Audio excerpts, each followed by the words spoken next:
It looks like business as usual at this gas station in San Antonio, Texas. But this surveillance camera is recording a prelude to disaster. That's 58-year-old Bob Cluess using a gas pump to fill several plastic and metal cans as he stands in the bed of his truck. A mistake for which he will pay dearly.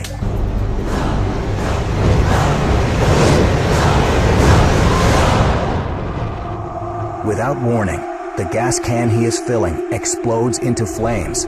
Cluess picks up the can and tosses it to the ground. He jumps from the truck and runs with his legs on fire, then drops to the ground and rolls as bystanders run to help. Lieutenant Colonel Brian Mullen from nearby Laughlin Air Force Base tries to knock down the flames with his shirt as other bystanders help out. It looks like a freak accident, but this fire was preventable. The cause? A single spark from the buildup of static electricity. In Cluess's case, the static electricity actually begins building from the flow of the gasoline into the cans in the back of the truck. He had 7 gas cans in the back of his truck. 5 of those were plastic, and 2 of them were metal. Each of those 5 plastic gas cans had charged to somewhere around 20,000 volts.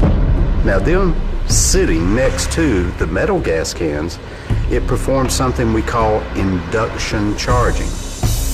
It caused the metal gas can sitting on the bed liner, insulated from earth, to also rise to 20,000 volts. It's the sympathetic potential next to it. All that gathering static electricity has nowhere to go until it makes contact with the metal nozzle of the gas pump in the last container. When he took the grounded nozzle and touched the metal gas can, there wasn't a discharge between the nozzle, which is earth ground, and the gas can sitting in the insulated bed liner. And for Cluess, the danger is compounded by the sheer amount of gas he is pouring into the 7 containers. By the time he had gotten through with 6 gas cans, he had 30 gallons of vapor in the back of the truck where he was standing. Of course, he couldn't see that. The main way to avoid an ignition while you're refueling a container is always do it on the ground. The gas cans aren't grounded, but insulated by the bed liner in back of the truck. Static electricity built up by the flow of the gas is released when a contact with metal is made, causing a spark and ignition of fumes. But take the same container and place it on the concrete surface, and the buildup of static electricity is far less. The tank is grounded and the static dissipates through the concrete, lessening the chance of a spark. 400, 500, 700, 9K, 1.7, 2K, 3K, 4K, 5K, 6K, 7K, 8K, 9K, 10K, 11K, 12K, 13, 14, 20, 17, okay, overscale. Way over 20, going to back it off to double the distance. 1, 2. We didn't have but a gallon or so. Wait a minute, that's a 5 gallon? 5 gallon. Okay, yeah.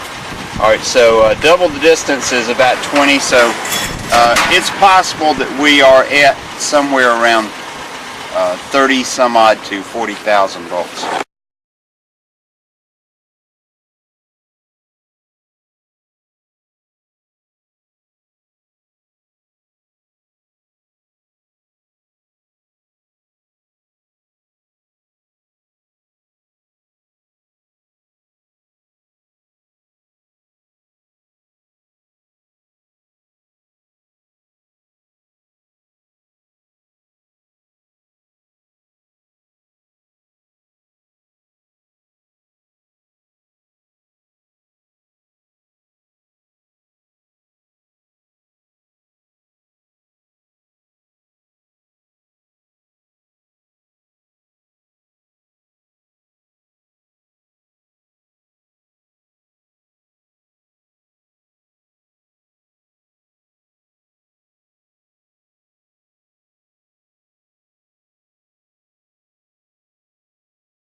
Static electricity is the abundance of a charge on an object. Typically, it's caused by contact and separation. That means that two materials come together, and when they come together, they share their electrons. And when those two materials are separated, one takes more electrons than the other, and that becomes negatively charged, and the one that has the lacking of electrons is positively charged. As electrostatic engineer Steve Fowler explains, a person can hold a positive charge left from materials in a vehicle. The static electricity discharges when contact is made with another surface. As seen here in test footage, the proximity of a charged human's touch to the metal of a gas pump handle creates a static electric spark and ignition of vapors. The results can be devastating, and sometimes caught on tape by surveillance cameras at filling stations. The number of static fires is very difficult to determine because they're not reported very well. And one of the reasons they're not reported very well is that everybody has an agenda to not report it.